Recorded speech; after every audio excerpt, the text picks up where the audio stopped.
大家好，我是曹卫东。最近呢，美国《华尔街日报》称说，过去美国就有军人背景的这些人在台湾呢只有几十人，他们主要呢是帮着台湾呢来训练台军的这些官兵，来维护就是美国出售给台湾的这些武器装备那么现在呢，准备把这些派驻台湾的有军人背景的呢增加到近100人，或者是说近200人。那这样的话呢，就比过去的人员呢多了几倍。还有一个呢，就是台湾自己媒体报道呢，说他们呢过去就是派一些台湾的这些军人到美国去参加这种军训，一般呢是以连和排为单位的。那么今年呢，准备增加更大的这样的数量，就是以营为单位，特别是这种联部营，就是联合的联就是这些步兵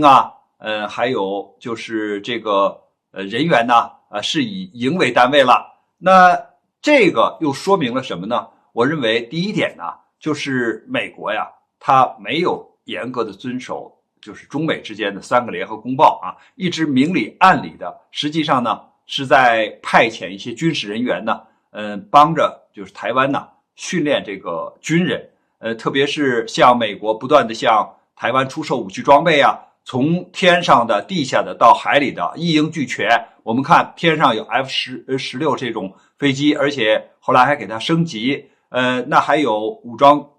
这个直升机就是阿帕奇这样的直升机，还有相应的运输机，再有呢就是陆地上的主战坦克，还有装甲车，还有这个火炮。那么在海上呢应该说它不但有就是它淘汰的一些护卫舰，还有给水下就是打击用的重型的鱼雷，包括陆地上的爱国者防空导弹还有这种鱼叉式的就是可以放在舰艇上还有地面上移动的这种反舰的导弹。那它就要有些人员帮着台湾去训练。那现在为什么要大幅度的增加呢？我认为无论从美国方面还是台湾当局都有一些惶惶不可终日。他们就是觉得好像中国大陆要用武力解决台湾呢已经有了时间表，而且呢他们不知道哪天这个时间可能就要来临。当然他们自己心里有一个数，可能认为是很快但是呢我们从这个消息上就可以分析出来，他还是觉得就是这个自己呢惶惶不可终日，但是呢又不肯呢往就是承认9·2共识相向而行这个方向来走。因为如果他是承认9·2共识按照一个中国的这个路线相向而行的话呢，那就不存在这种所谓大陆攻台的问题